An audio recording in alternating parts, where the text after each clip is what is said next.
It started on a quiet Tuesday morning in Willow Creek. My package never arrived at my door. Again.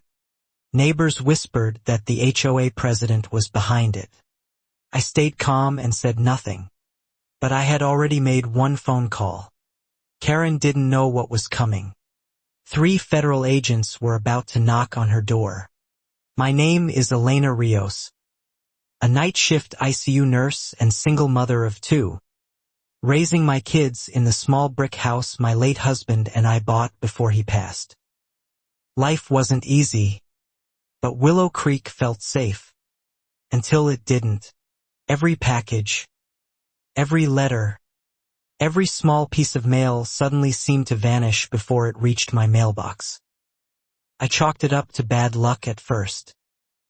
I had no idea one woman controlled far more than the neighborhood newsletter. Deborah Ashford, known to everyone simply as Karen, had run the Willow Creek HOA board for 11 years.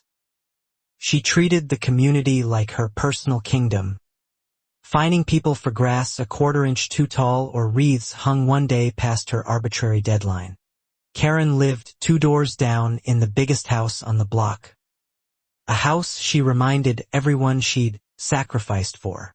She walked the streets each morning with a clipboard, photographing lawns, mailboxes, and anything that offended her sense of order. People feared crossing her. Liens got placed. Neighbors who complained found strange violations mailed to them within days. Always signed by Karen herself. Always impossible to appeal in time. I tried to stay under her radar. I worked 12-hour shifts, came home exhausted, and just wanted my kids fed and my porch light left alone. But Karen noticed everyone eventually, especially anyone she decided didn't belong. It began with small comments. She said my for sale by owner sign from a garage sale violated signage rules. She said my son's basketball hoop was an eyesore. Each time, I apologized and complied, hoping she'd move on to someone else. She didn't move on. My politeness seemed to invite more scrutiny, as though my calm reactions frustrated her more than anger would have. I later realized Karen thrived on conflict, and my lack of a fight annoyed her. My husband, Marcus, had passed 18 months earlier from a heart condition, leaving me with a modest life insurance payout still tied up in paperwork. Karen somehow knew this. She asked about it once at a board meeting. Too casually, I brushed it off as neighborhood gossip. Small towns talk, I told myself. I didn't yet understand that Karen collected information about people the way other people collected coupons, filing it away for the moment it might be useful. That autumn, I ordered my daughter's insulin supplies through mail delivery, since her endocrinologist's office used a specialty pharmacy that shipped directly. It was routine, reliable, and had never once been late in the 2 years we'd used it. The first missed shipment I blamed on the carrier. The second missed shipment worried me. By the third missed shipment, I called the pharmacy in a panic, and they confirmed tracking showed the package delivered to my address days earlier. I searched my porch, my mailbox, even my neighbor's yard, thinking maybe it blew off a truck. Nothing. Ran dangerously low. I ended up driving 40 minutes to an emergency pharmacy just to keep her safe overnight. A week later, my son mentioned that Mrs. Ashford had been standing by our mailbox one afternoon, checking something. He said it casually, the way kids describe adults doing boring adult things, not realizing what he'd just told me. I didn't want to believe it. Controlling, exhausting, but stealing medicine felt like a leap even for her. I told myself there had to be another explanation, some mix-up with the mail carrier's route. Still, something nagged at me. I started watching the mailbox more carefully, timing when the carrier usually came, checking minutes after delivery instead of hours. The pattern of missing packages always seemed to happen on days Karen was outside. One neighbor, an older man named Frank who'd lived there 30 years, pulled me aside at the mailbox cluster. He said quietly that things disappeared a lot around Karen, and that people just learned not to talk about it. Frank told me about a woman 2 streets over who'd had HOA dues checks vanish. Checks Karen swore never arrived, right before a lien was filed against her house for non-payment. The timing, Frank said, was never a coincidence. I thanked him but stayed skeptical. Grief and exhaustion made me want simple explanations, not neighborhood conspiracy theories. I decided to install a small doorbell camera instead. Something practical, something that wouldn't require accusing anyone of anything yet. The camera arrived within a normal 2-day window, ironically without incident. I mounted it above the mailbox cluster where 4 houses, including mine and Karen's, all received mail. I told no one, not even my sister, what I suspected. For 2 weeks, nothing unusual happened. Packages arrived on schedule. I almost felt foolish for doubting Karen, chalking my earlier suspicions up to stress and sleep deprivation from back-to-back hospital shifts during a rough flu season. Then, on a Thursday afternoon, my phone buzzed with a motion alert I would replay 100 times over the following months, though I didn't fully understand its importance yet. The footage showed Karen walking briskly to the mailbox cluster, glancing both directions like someone checking for witnesses. She opened my compartment with a small tool, not a key, and slid out an envelope before walking away. My hands shook watching it. I zoomed in, replayed it 3 times to be sure my eyes weren't deceiving me from exhaustion. There was no mistaking her signature lavender cardigan or the clipboard she carried everywhere like a badge of authority. The envelope she took was from my daughter's insurance company, the same insurer processing Marcus's remaining death benefit paperwork. My stomach dropped. More. This was someone deliberately intercepting my family's most important mail. I didn't confront her immediately. Years of nursing had taught me that panic accomplishes nothing useful. I saved the footage in 3 places, wrote down the date and time, and started quietly documenting every missing item from that point forward. The next missing item was a jury duty summons, which I only discovered when a warrant notice arrived weeks later for failing to respond. I had never even seen the original summons. Someone had made sure of that. I called the county clerk's office in tears, explaining I never received anything. They were sympathetic but firm. Legally, mail delivery to my address counted as notice received, regardless of whether it ever reached my hands. Resolving the warrant cost me a day off work, unpaid, plus a fine I could barely afford as a single-income household. I began to understand that Karen's mail theft wasn't just petty and cruel. It was actively sabotaging my life. I brought my camera footage to Frank, the only neighbor I trusted by then. He wasn't surprised, but he was angry on my behalf in a way that made me feel less alone for the first time in months. Frank suggested I file a report with the local police, but he warned me gently that Karen had friends there too. A cousin who worked dispatch. Connections built over a decade of neighborhood galas and charity golf tournaments.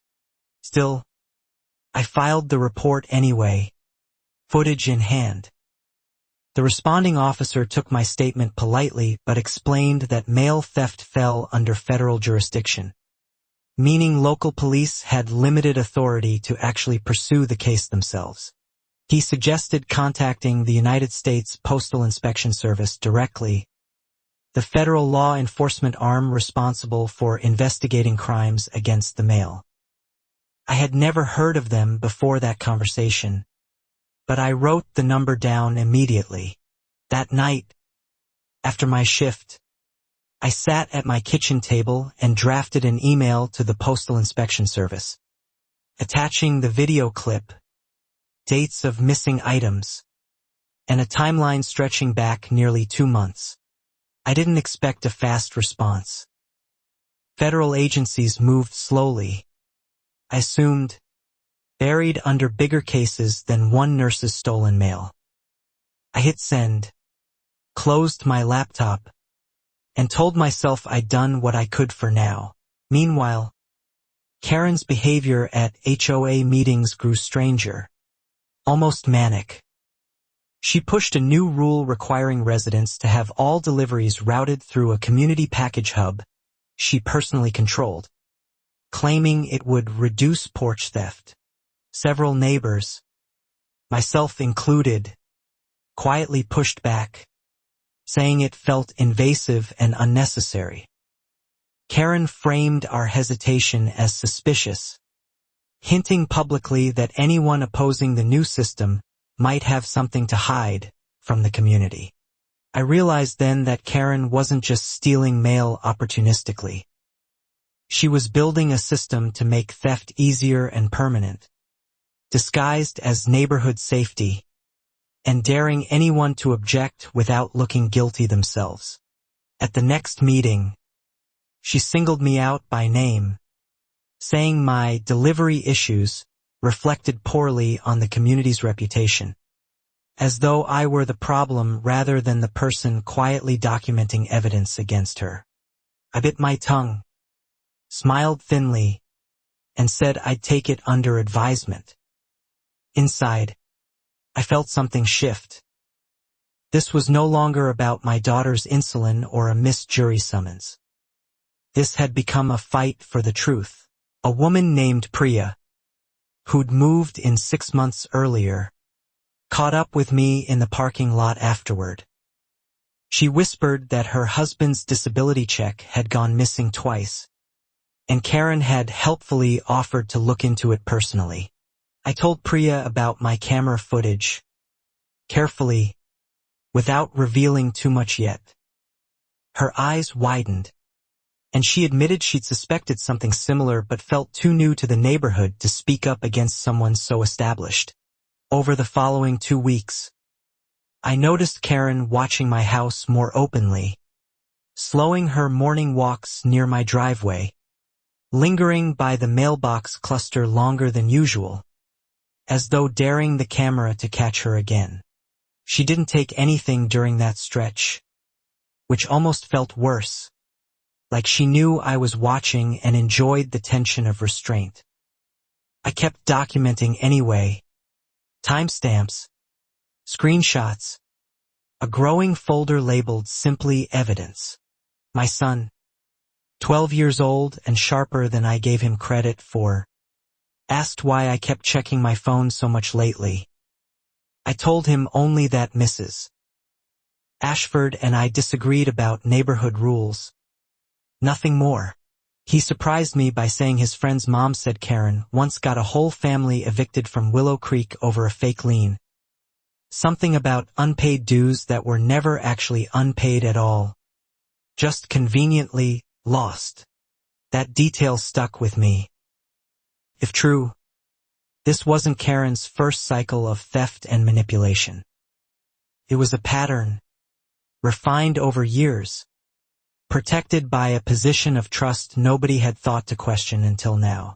I began quietly reaching out to former Willow Creek residents through an old neighborhood Facebook group, asking careful, non-accusatory questions about their experiences with mail delays or unexpected HOA liens during their time in the community. 3 people responded within a day. 2 described missing checks. One described a package theft claim Karen had reported to police against a completely different neighbor, a claim that mysteriously evaporated once that neighbor moved away. A pattern emerged that chilled me. Anyone who challenged Karen eventually experienced mail problems, followed by financial strain, followed often by their quiet departure from the neighborhood, at which point Karen conveniently absorbed their old responsibilities. I forwarded these accounts to the Postal Inspection Service as a follow-up to my original report, hoping the growing pattern would move my case higher on whatever priority list existed for federal mail theft investigations. 3 days later, an email arrived from a postal inspector named Rita Alvarez, thanking me for the additional information and requesting a phone interview at my earliest convenience. My hands trembled reading it. Someone was finally listening. During our call, Inspector Alvarez asked detailed, methodical questions, never emotional, always precise. She explained that mail theft investigations required strong evidence chains, and asked if I'd be willing to continue documenting without alerting Karen to the investigation. I agreed immediately. Confrontation, keep my camera running, and report any new incidents through a secure portal rather than calling repeatedly, which could inadvertently tip off a suspect who might have connections nearby. That last detail unsettled me. Connections nearby, but I didn't ask further. I trusted Inspector Alvarez's calm competence more than I trusted anyone else who tried to help me since this nightmare began months earlier. Karen, unaware any of this was happening, doubled down on her community package hub proposal at the next general meeting, framing it as a security upgrade despite growing pushback from residents tired of her constant control. She scheduled a vote for the following month, timing it conveniently while several vocal opponents, including Frank, would be traveling for a family wedding. I began to suspect she studied our calendars as carefully as she studied our mail. I stayed silent during the meeting, letting others voice their objections while I focused on staying invisible.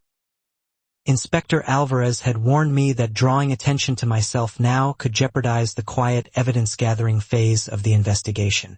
Afterward, Karen approached me directly in the parking lot, smiling in that practiced, saccharine way she used right before delivering something unpleasant. She said she'd noticed I hadn't complained about missing mail lately, almost fishing for a reaction. I told her everything had been fine, keeping my voice light and unbothered. Her eyes lingered on me a beat too long, searching for something, before she smiled wider and walked away, satisfied for reasons I didn't yet understand. That night, my doorbell camera caught something new. Karen wasn't at the mailbox this time.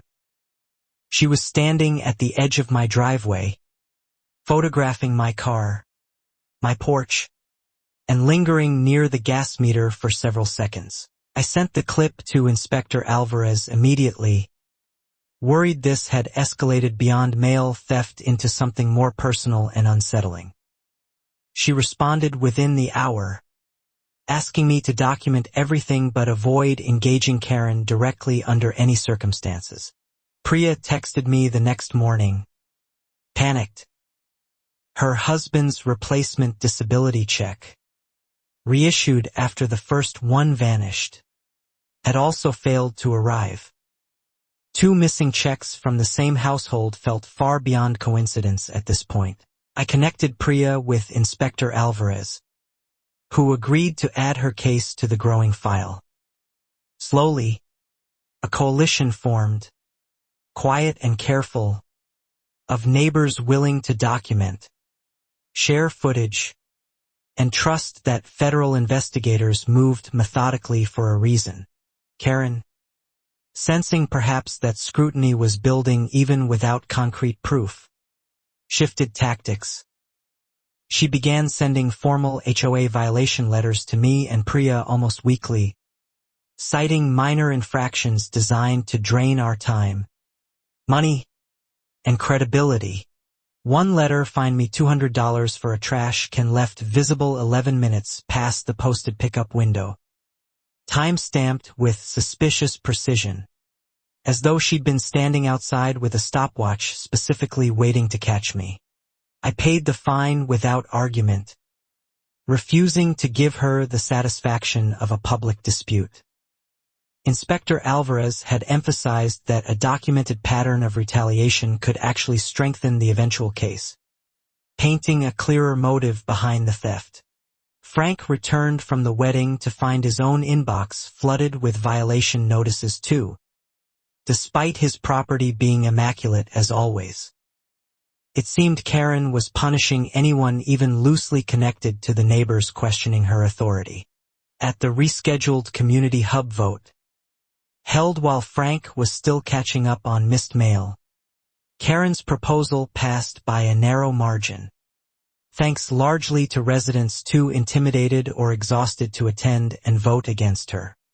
The new system meant all deliveries now routed through a locked cabinet installed outside Karen's own garage, with her holding the only master key, a detail she framed as efficient centralized management for community safety and convenience. I felt sick watching my family's mail funnel directly into Karen's control, but Inspector Alvarez actually saw an unexpected advantage.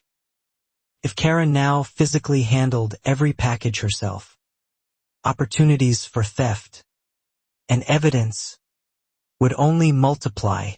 Sometimes, Alvarez told me during our next call, a suspect's overreach becomes their undoing. I didn't fully believe her yet, but something in her steady confidence made me hold onto hope through what felt like the darkest stretch so far. For a strange, quiet week, nothing dramatic happened. My mail arrived, slightly delayed but intact, funneled through Karen's new locked cabinet exactly as promised. I almost wondered if the added scrutiny had frightened her into temporary restraint. My daughter's health stabilized after her endocrinologist adjusted her prescription to a local pharmacy pickup instead of mail delivery, removing one immediate danger from our lives even as the larger investigation continued grinding forward in the background. I used the lull to catch up on sleep, on time with my kids, on the ordinary rhythms of life I'd been neglecting while consumed by fear and documentation. Frank joked that maybe Karen had finally learned her lesson. I didn't believe that for a second, but I let myself enjoy the calm anyway. Inspector Alvarez mentioned during a brief check-in that investigations often had quiet phases while evidence was cross-referenced with Postal Service internal records. She hinted, carefully, that something in Karen's background had come up during their research, something that predated Willow Creek entirely, though she wouldn't elaborate further until the investigation reached an appropriate stage to share details with me. That comment lodged itself in my mind. Karen always spoke of Willow Creek as her lifelong home, her legacy, the community she'd built from nothing. What history could possibly exist before that carefully curated story she told everyone? Priya, meanwhile, discovered through casual conversation with another longtime resident that Karen hadn't always gone by Deborah Ashford. She'd apparently used a different last name years earlier, something the resident couldn't quite recall through the fog of decades. I mentioned this to Inspector Alvarez, who simply thanked me for the tip without confirming or denying anything, her professional restraint both reassuring and maddening in equal measure during a week when my patience felt increasingly thin. The calm ended abruptly on a Sunday evening when Karen posted a lengthy community message accusing certain unnamed residents of spreading malicious rumors and threatening legal action against anyone she determined was defaming her reputation. Nobody had mentioned her name publicly. The message felt less like a warning and more like a confession of guilt dressed up as righteous indignation. The kind of overcorrection people make when they sense the walls closing in. Frank texted me a single line after reading it. "She knows something's coming." I didn't respond, unsure whether agreeing in writing might somehow compromise the careful evidence trail we'd all worked so hard to build over months. That night, the doorbell camera caught Karen again. This time approaching not the mailbox cluster, but her own locked package cabinet late after dark. Moving items around with the frantic energy of someone hiding evidence rather than organizing. I forwarded the footage immediately. Inspector Alvarez replied within minutes for the first time in weeks, asking me to preserve the original file securely and refrain from sharing it anywhere else, including with other neighbors. Effective immediately. The next morning, a new violation letter arrived, absurdly claiming my daughter's bicycle, left in our own garage, constituted an unauthorized storage hazard visible from the street. The fine was $500, the largest yet. I recognized the escalation for what it was, panic disguised as authority. Karen wasn't punishing minor infractions anymore. She was trying to bankrupt and exhaust anyone she perceived as a threat before the walls could close in further. Priya received a similar letter the same day, along with a formal notice threatening to place a lien on her house over dues Karen claimed were unpaid, despite Priya's bank records clearly showing automatic payments processed on time. We compared notes and realized Karen was now generating a paper trail designed to make us look like problem residents, presumably to discredit us in advance in case any formal accusations against her ever became public. Inspector Alvarez confirmed this was a common pattern among suspects who sensed investigation, calling it preemptive character assassination, and reassured us that documented, verifiable payment records would hold far more weight than any HOA letter ever could. Still, the financial pressure was real. Between fines, legal consultation fees, and the emotional toll of constant vigilance, I found myself dipping into savings meant for my kids' college funds just to keep our household afloat. Frank, retired and more financially stable, offered to help cover some costs, but I refused, not wanting to owe anyone anything while already feeling so exposed and vulnerable in every other part of my life right now. At the next HOA meeting, Karen announced a surprise financial review, claiming several homeowners, myself included, owed back dues dating years further than any records I possessed. Records she insisted existed in archived HOA files, only she could access. The accusation felt engineered to confuse and intimidate, banking on the assumption that most residents wouldn't keep years of old payment receipts. Fortunately, my late husband's meticulous filing system meant I had every canceled check on record. I brought copies to the meeting, calmly laying them on the table in front of the full board. Karen's expression flickered, just for a second, before she recovered and insisted the records could still be reconciled later. A murmur rippled through the room. For the first time, I saw doubt cross a few neighbors' faces, the beginning of a crack in the unquestioning trust Karen had cultivated for over a decade of controlled meetings. After the meeting, an older board member named Harold pulled me aside quietly, saying he'd always had a bad feeling about Karen's handling of finances but never had proof or courage to challenge her directly before now.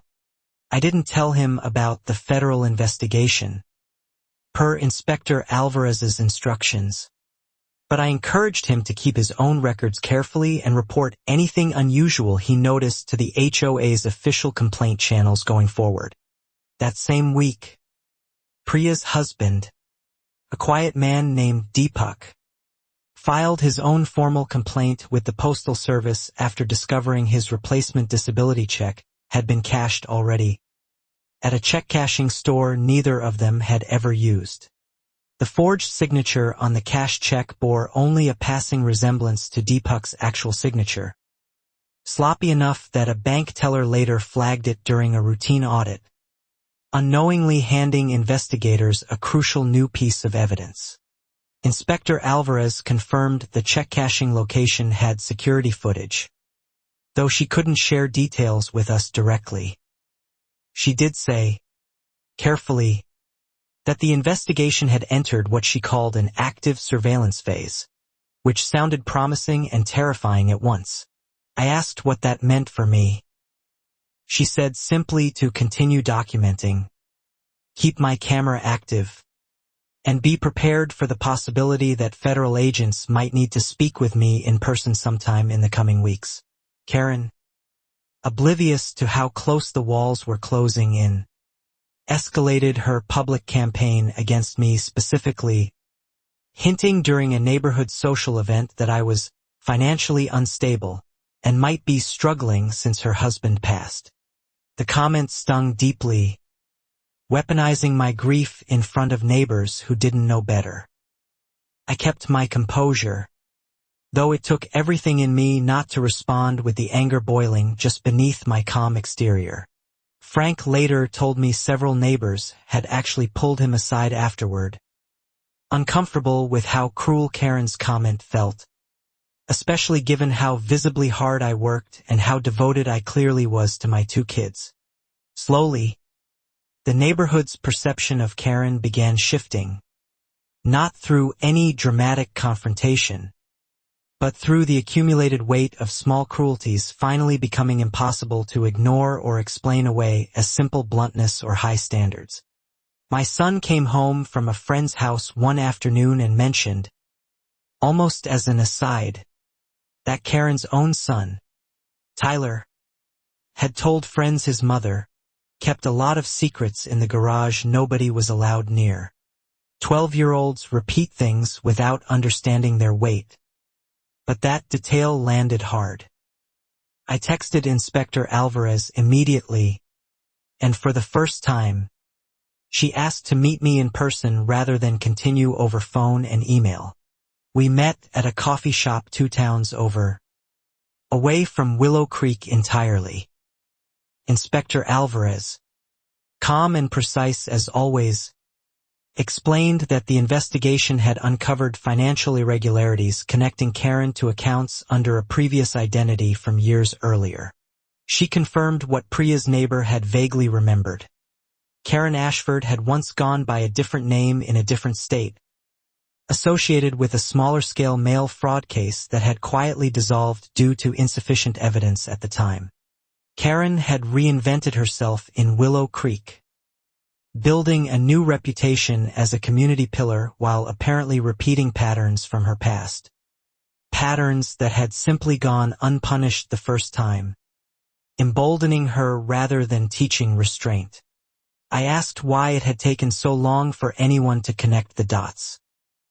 Alvarez explained federal databases weren't always linked cleanly across decades and states, and it often took a fresh, active investigation to surface old dormant records. Learning this didn't feel triumphant yet. Felt heavy, confirming that Karen wasn't simply a difficult neighbor but someone with a documented history of exploiting trust and authority for personal gain, likely across multiple communities over many years. Alvarez asked me to keep this information strictly confidential, warning that premature exposure could compromise the case entirely, giving Karen time to destroy evidence or flee before formal charges could ever be filed against her. I agreed, though carrying that secret while continuing to interact with Karen at neighborhood functions felt increasingly surreal, like living inside 2 separate realities that somehow occupied the exact same small suburban street every single day. Karen, perhaps sensing the shifting ground beneath her, announced an unexpected community appreciation event for the following weekend, complete with a photographer and local news coverage, clearly aimed at reinforcing her carefully constructed public image. I attended, mostly to avoid suspicion, watching her smile for cameras and thank residents for their unwavering trust in her leadership. Standing there, knowing what I knew, felt like watching a performance no one else realized was already ending. During the event, Karen approached me directly again, complimenting my daughter's dress a little too warmly, a little too pointedly, as though testing whether fear or gratitude would show on my face after everything she'd put us through. I smiled politely and thanked her, giving nothing away. Inside, I thought of Inspector Alvarez's warning and forced myself to remain the same tired, unremarkable Nurse Karen had underestimated from the very beginning of this entire ordeal. That underestimation, I was beginning to realize, might end up being Karen's greatest mistake of all. The assumption that quiet people were weak people, when really some of us were simply choosing our moment with patience. The following Monday, Inspector Alvarez called with unexpected urgency in her voice, asking if I could confirm the exact dates of 3 specific missing packages from months earlier. Details that apparently now corroborated evidence found elsewhere in the investigation. I pulled my documentation folder immediately, reading off dates, timestamps, and item descriptions I'd carefully preserved since the very beginning. She thanked me, said this was extremely helpful, and hung up faster than any previous call between us. Something had accelerated. I didn't know exactly what, but the shift in her tone told me the quiet surveillance phase was ending and something more decisive was approaching. Faster than I'd allowed myself to hope for in months. 2 days later, a certified letter finally arrived confirming my husband's delayed life insurance payout had been reissued and processed successfully. The original claim having been mysteriously stalled for months due to missing supporting documentation the company insisted they'd mailed. I stared at the letter, realizing with cold certainty that this was likely the very envelope Karen had stolen from my mailbox months earlier. The theft directly responsible for delaying critical funds my family had desperately needed. The anger I'd suppressed for so long finally surfaced, sharp and clarifying rather than blinding. This wasn't abstract anymore. Karen's actions had concrete consequences. Delayed medical care, unnecessary debt, and months of preventable financial hardship for my children. I called Inspector Alvarez, my voice steadier than I expected, and told her about the reissued letter. She said quietly that this detail, timed against Karen's known movements, would likely become a central piece of the eventual case. Frank, sensing the shift in my demeanor over the following days, asked gently if something had changed. I couldn't share details, but I told him honestly that I finally believed, truly believed, this nightmare had an ending in sight. Priya, too, seemed to sense momentum building. Deepak's forged check case had reportedly been escalated within the Postal Service's fraud division, connecting directly to the same names and patterns Inspector Alvarez had been quietly investigating around Karen. For the first time in months, I let myself imagine what accountability might actually look like.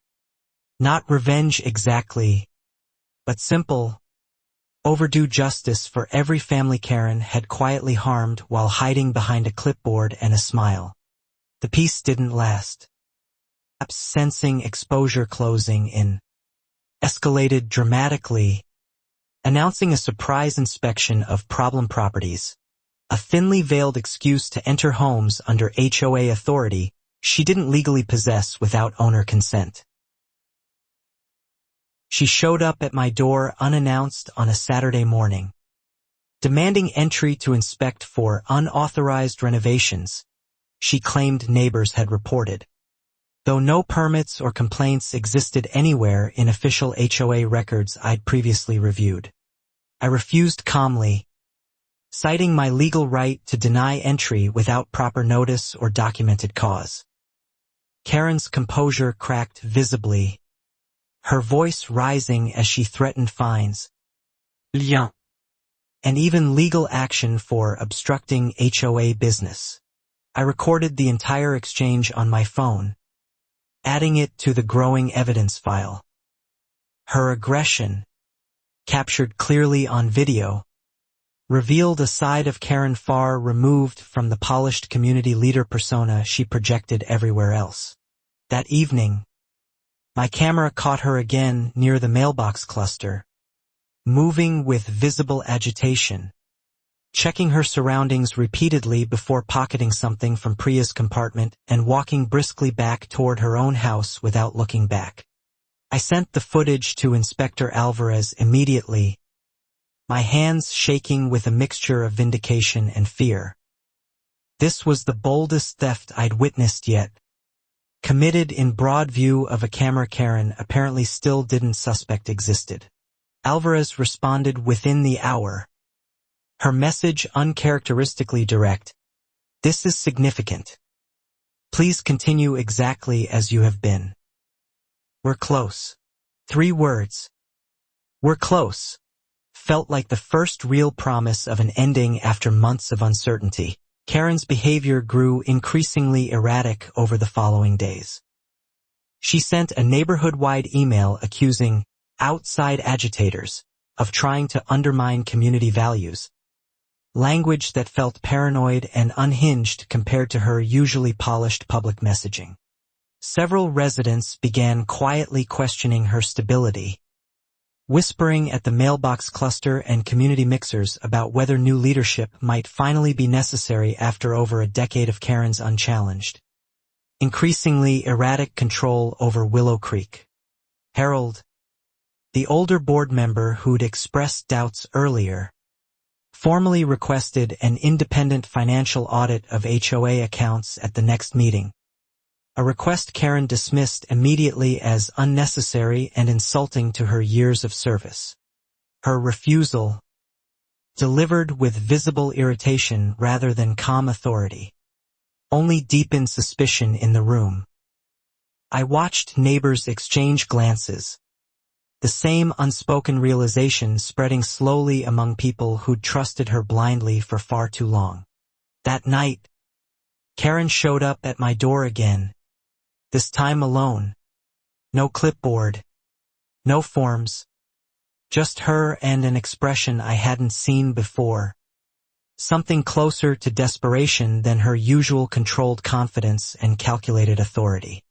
She asked, almost pleading, why I'd been stirring up trouble with Harold and the other residents, insisting she'd always acted in the community's best interest despite what certain people apparently thought about her leadership lately.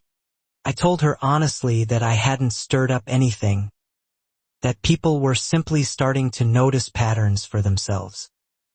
Her jaw tightened, and for a moment, I genuinely wondered if she suspected exactly how much I actually knew.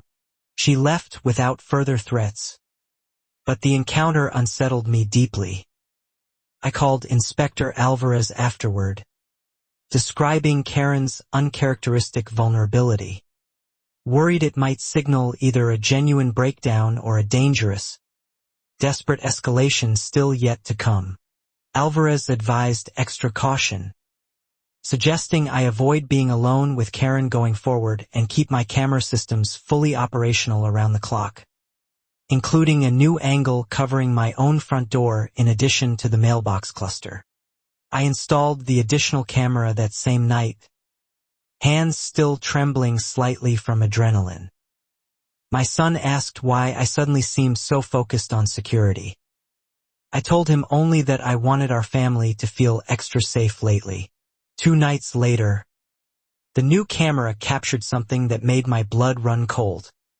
Karen standing motionless in my driveway at nearly midnight, staring at my house for almost 4 full minutes before finally walking away into the dark. I sent the footage immediately, this time calling Alvarez directly rather than waiting for a reply email. She answered on the second ring, her voice sharp with concern, asking if my family was safe and if Karen had made any direct threats. I confirmed we were safe, just deeply unsettled. Alvarez said this behavior, combined with everything else documented, met the threshold for requesting expedited action, and that she'd be escalating the timeline for whatever came next in the investigation. The following morning, Karen posted another unhinged community message, this time accusing unnamed federal overreach of threatening honest homeowners. Language so specific and paranoid that I realized, with a jolt, she must suspect investigators were closing in. Frank texted me a screenshot of the post with a single question mark. I didn't respond, unsure how much longer I could maintain the careful silence Alvarez had asked of me while everything around us grew increasingly volatile.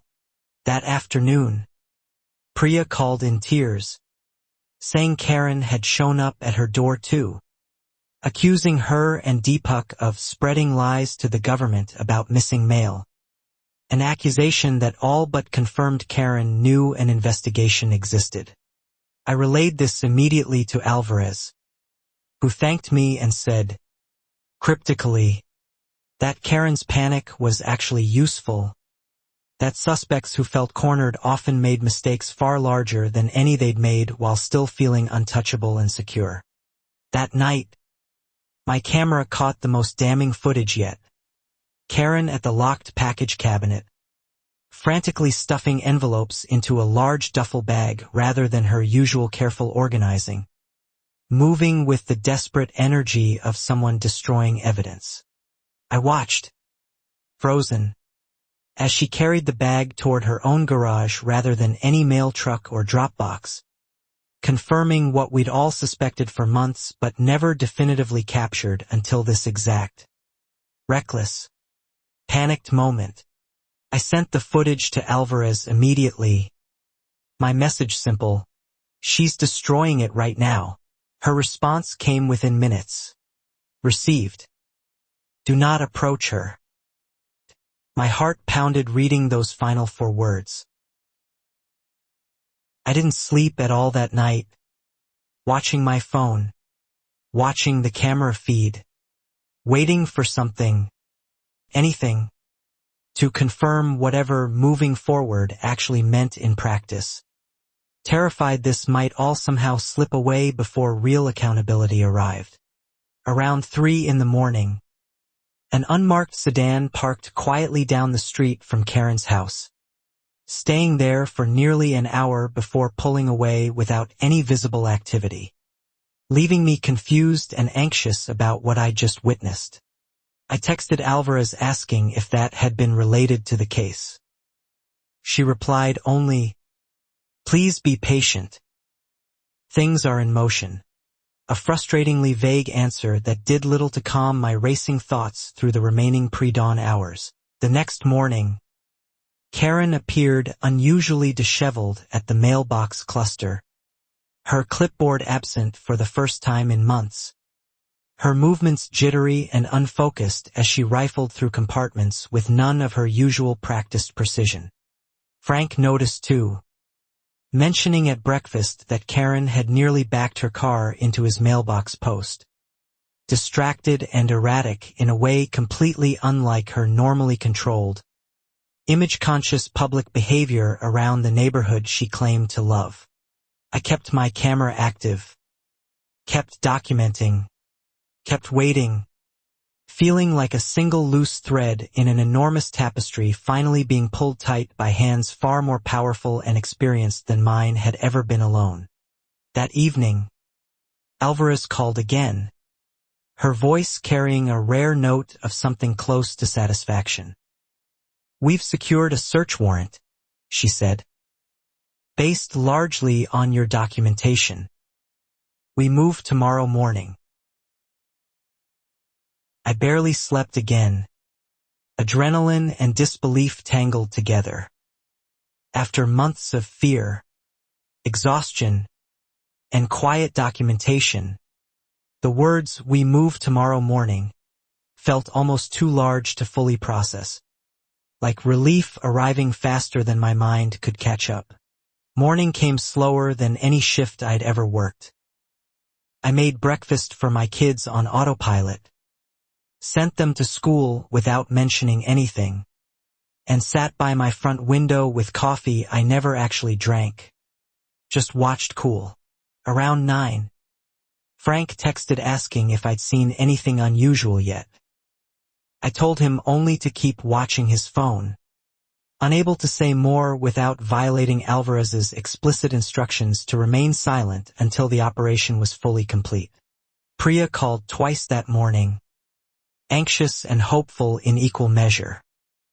I reassured her without confirming details, telling her only that patience had gotten us this far and patience would carry us through just a little further now. At exactly 10:42 in the morning, I heard it before I saw it. Multiple vehicles, engines quiet but numerous, moving slowly down our normally silent residential street toward the far end where Karen's oversized house sat waiting.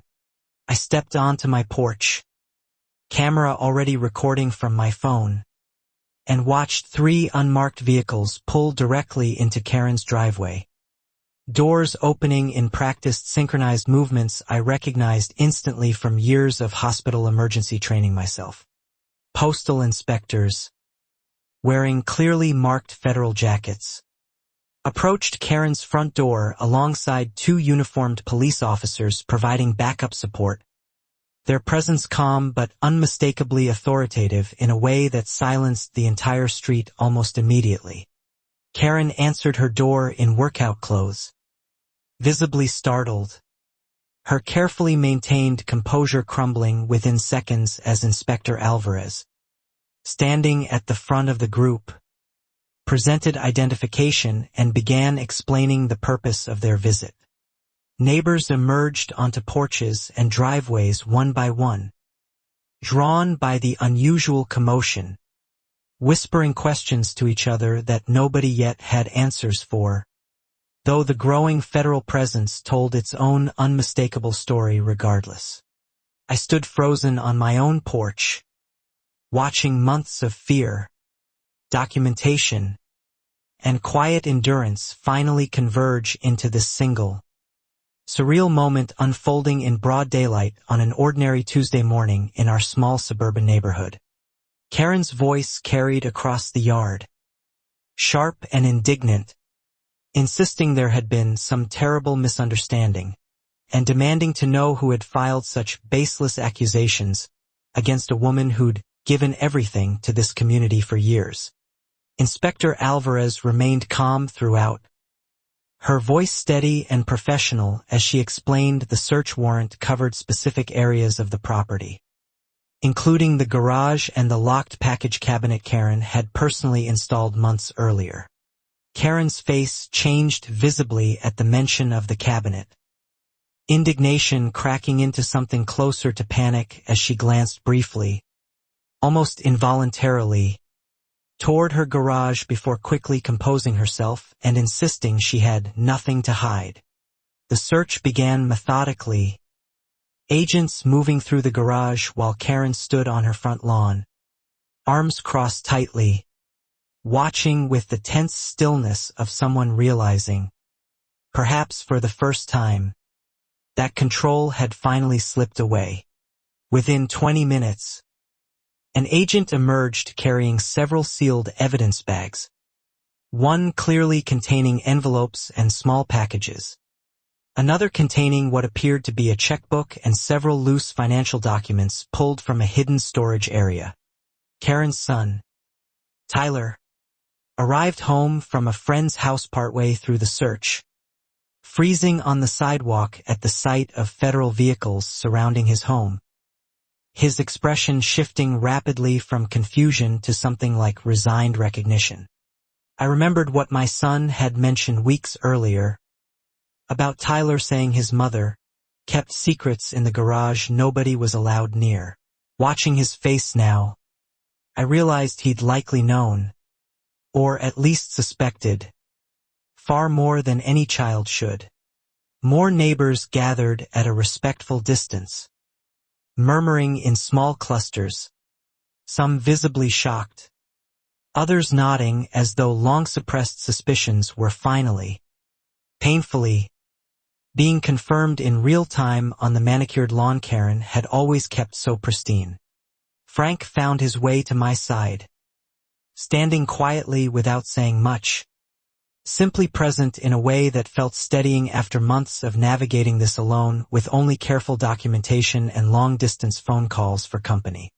Priya arrived shortly after, Deepak beside her, both watching with expressions caught somewhere between vindication and disbelief.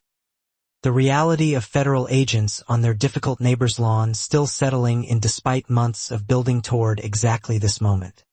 Inside the sealed bags, agents reportedly found not just recent stolen mail but older items too. Checks, personal letters, and documents dating back years.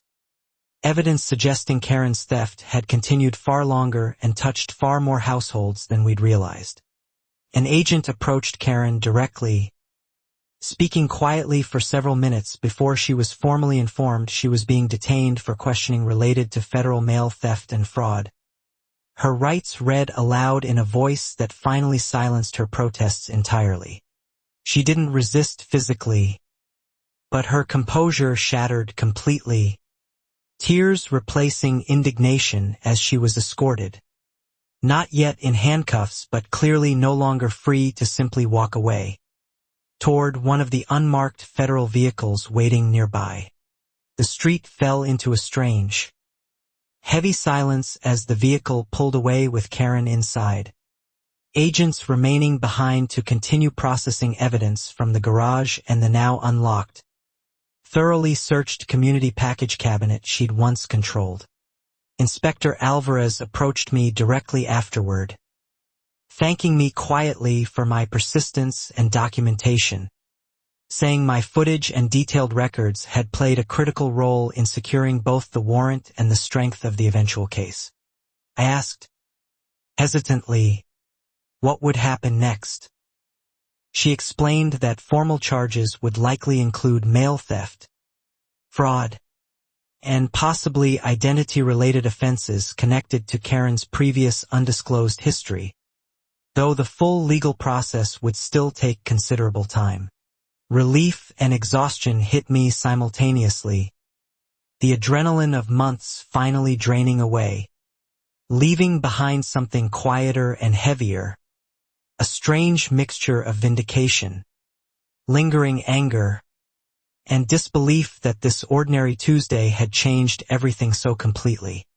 Neighbors slowly dispersed back into their homes, the shock giving way to hushed conversations that would undoubtedly continue for days, weeks, possibly years, as Willow Creek reckoned with just how much its trusted leader had actually hidden. That evening, my phone rang with calls from neighbors I barely knew, all wanting details, all processing their own realizations about missing mail, mysterious finds, and liens now making painful, obvious sense in hindsight after everything witnessed today. I answered a few, declined others, needing space to simply sit with my own family and breathe after months of carrying this weight largely alone. Protected only by careful silence and Inspector Alvarez's steady, professional guidance throughout. My daughter asked why so many people were calling. I told her simply that a difficult situation was finally being resolved, sparing her the full details while quietly grateful her insulin and her safety no longer depended on Karen's mercy. Over the following days, the investigation scope became clearer through local news coverage. Reporters confirmed Karen Ashford had been formally charged with multiple counts of mail theft, financial fraud, and identity-related offenses spanning several years and multiple households. The news revealed something none of us had known. Karen's previous identity involved a smaller HOA community 2 states away, where similar accusations had surfaced years earlier before charges were mysteriously dropped due to a procedural technicality. She had simply moved, changed her name legally, and rebuilt her reputation from scratch in Willow Creek, repeating the exact same patterns of control and theft, apparently believing a fresh start meant a fresh chance to reoffend unnoticed. Reading this, I felt a strange mixture of anger and validation. This wasn't a woman who'd made one desperate mistake under pressure. This was a calculated pattern, refined and repeated, protected for years by unchecked authority and community trust. Priya's family, along with Deepak's forged check case, became central pieces of the broader fraud investigation, their documented losses helping establish a clear financial motive behind Karen's escalating desperation over the final months before her arrest. Harold's earlier request for a financial audit suddenly made painful sense too. Preliminary findings suggested Karen had quietly diverted thousands of dollars in HOA dues over the years into personal accounts disguised as reserve fund allocations. The HOA board scrambled to appoint interim leadership, with Frank reluctantly agreeing to serve temporarily until proper elections could be organized, insisting on full transparency and independent audits as the community's very first order of business going forward. I received a formal notice inviting me to provide a victim impact statement as part of the ongoing federal case. An opportunity Inspector Alvarez said could help ensure sentencing reflected the true scope of harm caused by Karen's actions. Writing that statement forced me to relive the entire ordeal on paper. The stolen insulin package, the missed jury summons, the delayed life insurance payout, each detail a reminder of how close ordinary mail theft had come to real harm. My son asked, gently, if Mrs. Ashford was going to jail forever. I told him honestly that I didn't know, but that the people whose job it was to decide would make sure the punishment matched what she'd actually done. Tyler, Karen's son, transferred schools shortly after, and I heard secondhand that he was living temporarily with an aunt while the case proceeded. An innocent teenager caught in the wreckage of choices that were never his to make. I felt an unexpected pang of sympathy for him. A reminder that accountability for Karen's actions rippled outward to people who'd never asked for any part of this. A complexity that made the victory feel less purely triumphant than expected. Priya and I grew closer over the following weeks, bonded by shared relief and shared exhaustion. Meeting for coffee to talk about anything other than mail, HOA meetings, or federal investigations for the first time in what felt like forever. Frank, settling into his interim leadership role, proposed sweeping HOA bylaw changes limiting any single board member's control over shared resources like mailboxes, package systems, or financial accounts, changes the community approved almost unanimously at the next meeting. Willow Creek felt different in the weeks that followed. Lighter somehow, as though a held breath had finally been released after years of quiet. Unacknowledged tension nobody had felt safe enough to name aloud until now. My daughter's medication arrived reliably again. My son played basketball on his driveway without fear of a fine. And I slept through most nights without checking camera footage obsessively. Small freedoms that felt enormous after everything endured. Inspector Alvarez called periodically with updates as the case moved through pretrial proceedings. Always brief, always professional, but I sensed genuine satisfaction beneath her measured tone whenever she shared progress toward what increasingly looked like an airtight prosecution. She mentioned that additional victims from Karen's previous community 2 states away had come forward once local news there picked up the story. strengthening the case further and confirming the pattern stretched back even longer than initially believed. Months passed as the legal process ground forward slowly. Plea negotiations, evidentiary hearings, procedural delays that tested everyone's patience but never dimmed the quiet confidence Alvarez maintained throughout, reminding us repeatedly that thoroughness mattered more than speed. Eventually, facing overwhelming physical evidence, video footage, forged checks, financial records, and multiple corroborating victim statements, Karen's attorney negotiated a plea agreement rather than risk trial, a decision that spared witnesses like myself from lengthy courtroom testimony. Under the agreement, Karen pleaded guilty to multiple federal counts of mail theft and fraud, acknowledging the scope of her actions in a courtroom statement that finally, if only legally, confirmed everything so many of us had suspected for years. I attended the sentencing hearing with Priya and Frank beside me, watching Karen, stripped of her clipboard, her authority, and her carefully constructed image, stand before a judge as simply another defendant answering for choices she alone had made. The judge, reviewing victim impact statements including my own, emphasized the particular cruelty of exploiting a position of community trust, noting that Karen's actions had caused tangible harm ranging from delayed medical care to significant, preventable financial hardship. She was sentenced to several years in federal prison, along with substantial restitution ordered for every documented victim, a number that included not just Willow Creek residents but families from her previous community as well, finally accounted for. Walking out of the courthouse that day, I felt something settle in my chest that had been unsettled for what felt like an eternity. Not quite peace exactly, but something close enough to finally exhale fully for the first time. Restitution payments began arriving slowly over the following months. Small but meaningful reminders that accountability, however delayed, however incomplete it could ever truly feel, had ultimately found its way to the people Karen had spent years quietly harming.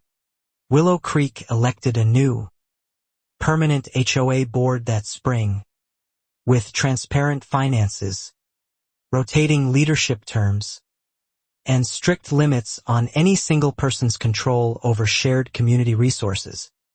Lessons learned directly from years of unchecked authority.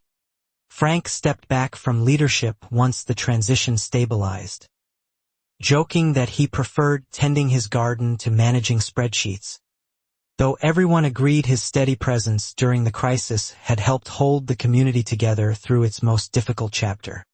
Priya and Deepak stayed in Willow Creek, their disability checks now arriving without incident, their trust in the neighborhood slowly rebuilding alongside everyone else's. Proof that healing, like theft, often happened quietly, one ordinary day at a time. My daughter's health remained stable, her medication reliable, her mother finally able to sleep without checking security footage every few hours out of habit born from months of justified fear that had finally, mercifully, run its course.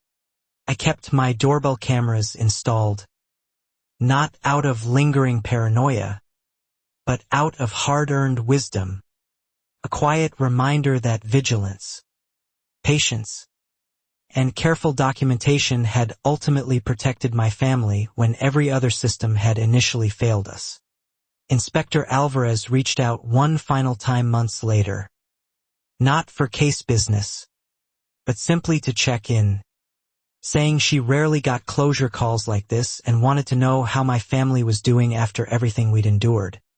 I thanked her, genuinely, for believing a tired nurse's documentation over a polished community leader's decade of carefully cultivated reputation, telling her that trust, once broken, had been slowly, deliberately rebuilt because someone had finally taken us seriously. She said simply that the evidence had done the talking, that her job was only to listen carefully and follow where facts led. A humility that stood in sharp, deliberate contrast to everything Karen had ever represented to us. Looking back, I realized the twists hidden in plain sight all along. Karen's stolen identity, her son's quiet suspicions, the pattern repeating from a previous community. Each piece fitting together only once someone finally dared to look closely.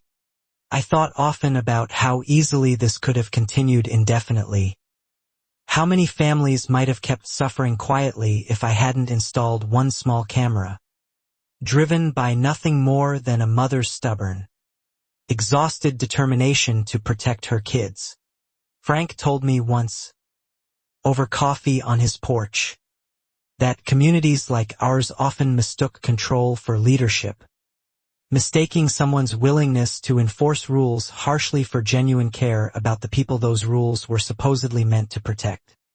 I understood that now more than ever, having watched firsthand how easily authority, unchecked and unquestioned for too long, could curdle into something far darker than anyone standing at those early HOA meetings could have ever imagined possible. My kids grew up a little that year. Not just older, but wiser in ways I hadn't expected, learning that quiet persistence and careful evidence could ultimately outlast even the loudest, most intimidating displays of unearned power and control. Priya and I still laugh sometimes, dark humor born from shared survival, about the absurdity of an HOA president once controlling an entire neighborhood's mail through sheer intimidation and a locked cabinet nobody had thought to formally question sooner. The new HOA board mailed, ironically, a formal apology letter to every household affected by the years of mismanagement. A small gesture, but one that felt meaningful after so long spent doubting whether the truth would ever be acknowledged. I framed my final restitution check stub, not for the modest amount it represented, but as a quiet reminder that persistence, documentation, and a willingness to trust the right people eventually could turn fear into something resembling justice. Tyler reached out to me once, unexpectedly, through a mutual family friend, apologizing awkwardly for things he said he'd known but was too scared to say. A small, human moment that reminded me even wreckage often held its own quiet grief. I told him he wasn't responsible for his mother's choices, that no child should carry guilt for decisions made entirely by the adults meant to protect and guide them, hoping the words offered him some measure of the peace I'd finally found. Willow Creek's mailbox cluster looks the same today, ordinary and unremarkable, though I still smile faintly whenever I pass it, remembering how something so small once became the exact place where an entire carefully hidden deception finally unraveled completely. My camera footage, once a source of constant anxiety, now sits archived quietly on an external hard drive, a strange keepsake of the months when documentation became not just protection, but ultimately the very foundation of overdue justice. I returned to my normal nursing schedule fully, no longer splitting my attention between patients and package tracking numbers, finally able to focus entirely on the work and the family that had always mattered most to me. Neighbors who once avoided eye contact out of fear now greet each other openly at the mailbox cluster. Small talk replacing suspicion. Proof that trust, once shattered, could still be rebuilt slowly through consistency, transparency, and shared relief. Karen remains in federal custody, her once pristine house sold to cover portions of her restitution debt. Her name now known throughout Willow Creek not as a respected leader, but as a cautionary tale about unchecked authority. The new owners of her old house, unaware at first of its history, eventually learned the full story from curious neighbors. A reminder that even bricks and mortar carried memory in communities small enough for stories to travel far. I sometimes wonder what might have happened if I'd simply given up after that first missing package, dismissed it as bad luck, and never installed that first small camera above our shared mailbox cluster nearly a year earlier. Grief had once made me want easy explanations, but persistence, however exhausting, had ultimately revealed a truth far larger and more important than any single missing envelope had ever suggested on its own that ordinary afternoon. Willow Creek moved forward, imperfect but healing, its mailboxes once again simply mailboxes, its community meetings once again just meetings, ordinary life quietly reclaimed by families who'd endured far more than any neighborhood newsletter could ever properly capture. I still keep that folder labeled "Evidence" saved carefully, not out of lingering fear, but as a reminder that quiet, careful people, armed with patience and truth, could ultimately outlast even the most powerful, deceptive authority in a small community. My children grew up understanding that fairness sometimes takes time, that justice rarely arrives loudly or quickly, but that persistence, documentation, and the courage to finally speak up could eventually turn even the darkest chapter into resolution. Willow Creek today feels like home again, fully, completely, in a way it hadn't for a very long time. Proof that even the most carefully hidden deceptions eventually meet their reckoning when enough quiet people refuse to stay silent. And every single time I walk past that ordinary mailbox cluster, I remember exactly how it all finally ended. The day federal agents came for Karen. And my family, at long last, got to keep what was always rightfully ours.